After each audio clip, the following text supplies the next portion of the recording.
रासोपाको भिडमा एमालेले आफ्नै मान्छे पठाएर आफ्नै झण्डा जलायो। परमार सहितको यो भिडियो सबैले शेयर गर्नु होला। यो भिडियो हेर्नुस्। त्यो गरेकोमा मलाई पश्चाताप छ क्या, त्यसो नगरे हुन्थ्यो भन्ने लाग्यो। त्यो पोस्टर टाँसिएपछि राति चाहिँ मैले त्यसमा गोबर हान्न लागेको म आफैले। भोलिपल्टको कार्यक्रममा त्यो उद्घोषक म भएर यो के गरेको नेपाली काङ्ग्रेस हो, किन गोबर हानेको भन्ने इस्यु मैले उठाएको। मेरो पार्टीको नेत्री चाहिँ मदन भण्डारी कि धर्मपत्नी विद्या भण्डारी हार्न लाग्यो भन्ने मलाई भयो। जिताउनै पर्छ भनेपछि राजनीतिमा चाहिँ त्यो बेला सत्ताको दमन हामीलाई थियो नि। विधवा मान्छे रगत छाप्ने के यस्तो काम गर्ने हो भन्ने पनि भयो। त्यो दोष पनि मैले लिन्छु। त्यो कारणले गर्दा जित्यो भन्ने मेरो ठहर हो। त्यसको श्रेय अलिकति म पनि लिन्छु नि। मानसिक रूपमा पराजित भयो है भन्ने चाहिँ यो कुकर्म गर्ने मै, यो खुराफात गर्ने मै हुँ।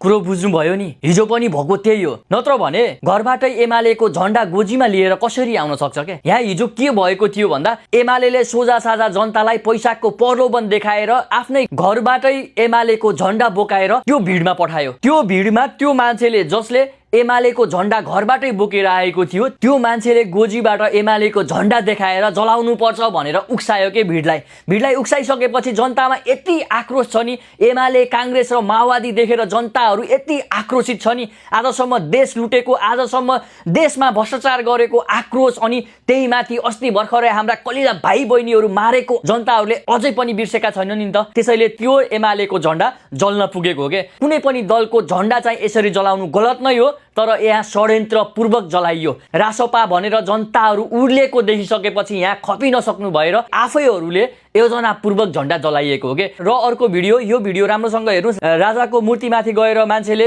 राष्ट्रिय स्वतन्त्र पार्टीको झण्डा फरफराइरहेको छ र यो मान्छेलाई राम्रोसँग हेर्नुहोस् तपाईहरूले। हेलमेट लाएर, कालो मास्क लगाएर, आफ्नो परिचय छोपेर कुन मान्छे आइरहेको छ यहाँ यसरी? त्यही मान्छे जसले हेलमेट लगाएको छ, जसले कालो मास्क लगाएर आफ्नो परिचय लुकाइरहेको छ, त्यही मान्छे गएर राजाको मूर्तिमाथि गएर राष्ट्रिय स्वतन्त्र पार्टीको झण्डा फरफराइरहेको छ भनेपछि हामीले बुझ्नुपर्छ कि पर्दैन? को मान्छे कसरी परिचालित भइरहेको छ भनेर राम्रोसँग बुझिसकेको छ। यो रासोपाको क्रेज डाउन गराउनको लागि, रासोपालाई यति धेरै जनताहरूले साथ र समर्थन गरिरहेको बेलामा कसरी हुन्छ जनतामाझ गिराउने चलखेल हो यो पुरानो पार्टीहरूको। त्यसैले अब राष्ट्रिय स्वतन्त्र पार्टीले रातिमा चाहिँ कार्यक्रम गर्ने हुँदैन है। रातिमा कार्यक्रम गर्यो भने यो पार्टीहरूले चाहिँ अझै धेरै ताण्डवहरू चाहिँ सिर्जना गर्न सक्छ। त्यसैले सबै साथीहरू एकदम होसियार हुनु होला। तपाईहरू रासोपाको समर्थन हुनुहुन्छ भने, तपाईहरू रासोपाको कार्यक्रममा जाँदै हुनुहुन्छ भने वरिपरिको मान्छेहरूलाई चाहिँ राम्रोसँग निहाल्नु होला है। अब एकदमै धेरै घुसपेट हुने शङ्का छ है साथी हो। त्यसैले सबैजना जाग्नु होला।